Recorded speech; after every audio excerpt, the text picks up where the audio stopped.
Well, the devastation of torrential rains and flooding in northern Kenyan grasslands grabbed the headlines last week when a dam burst, sweeping away hundreds of homes and killing 20 people.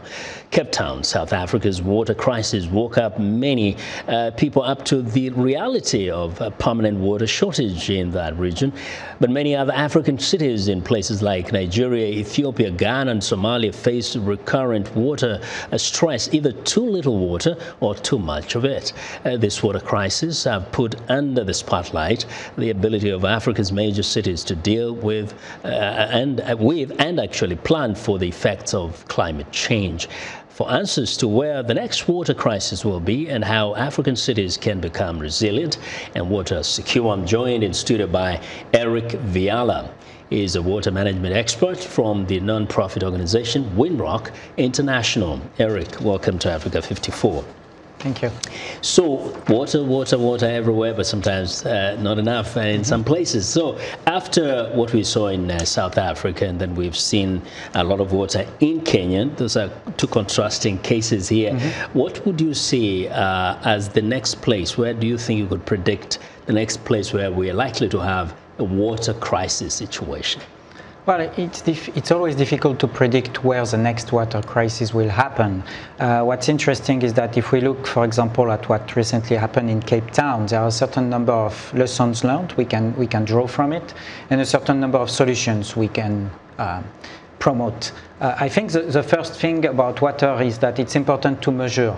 You can't manage what you don't measure. In Cape Town, they did a pretty good job measuring how much water they have, who's using it, and they were able to predict the crisis and communicate about it. So I think that's the first lesson learned, is that in many African cities, there's a lot that can be done to improve their capacity to measure how much water they have, where it is, who's using it, and be ready to manage better what they have. I think that's the first thing.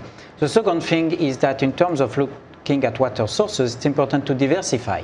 The issue in many African cities is that they usually have one water source. In the case of Cape Town, for example, they were basically relying on dams. And when those dams were not filled properly by the rains, then there was no plan B. In a city like Cape Town, which is a coastal city, they should have looked at groundwater and desalination, which is what they are doing now.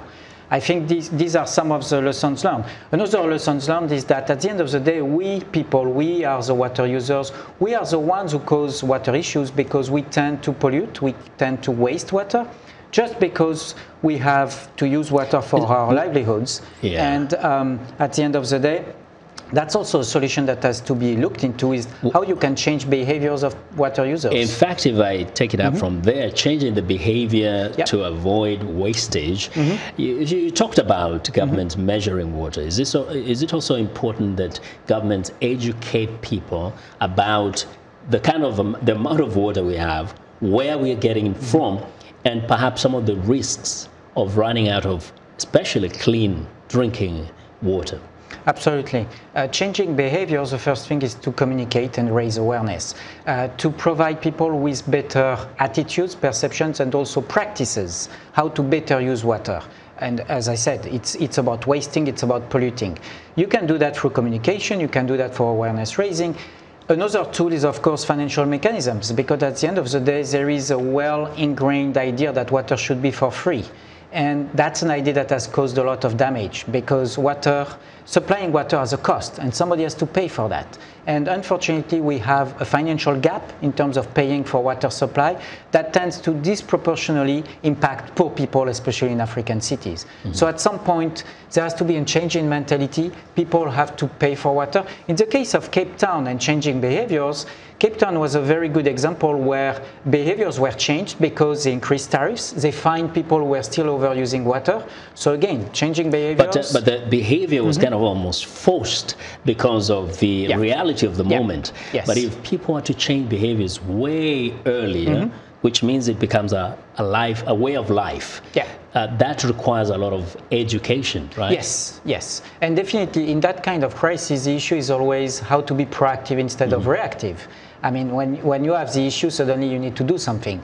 But with better data, again, you can look at what's happening right now, what's going to happen in 5 or 10 years, then you can plan better. You can diversify your sources. You can also diversify your solutions. For a very long time in African cities and everywhere else, the simple solution is infrastructure. You need more water, you build a dam, you build a treatment plant.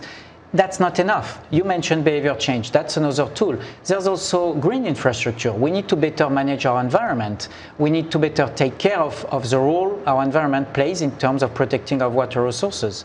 A very interesting example was New York City. A few years, 20 years ago, they decided that instead of investing in more treatment because the water coming to them was getting more and more polluted from upstream farming, they decided to work with the farmers to better educate them and to change their behaviors again so that the water coming to New York City was less polluted. And that was cheaper at the end of the day than infrastructure, behavior change being cheaper. Could government give incentives, say, to people who live in places where there's usually heavy rainfall, certain periods, where people could harvest this rain and perhaps store it in big tanks?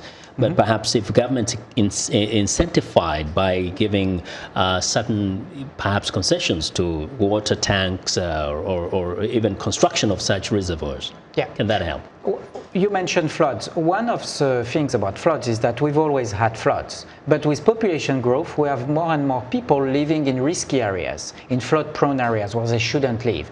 And now the question is, how can the government move those populations? Well, in many African cities, you have informal settlements and slum cities where people don't have another choice. But the problem is where the next flood comes, these are the first victims of those events. So the government has to really look into providing better accommodations for people and planning ahead, doing flood mapping exercises so that they know where the floods are going to come and which areas are risk areas. That's really the way to plan ahead and prevent victims. Indeed, and of course to recognize how important the water is.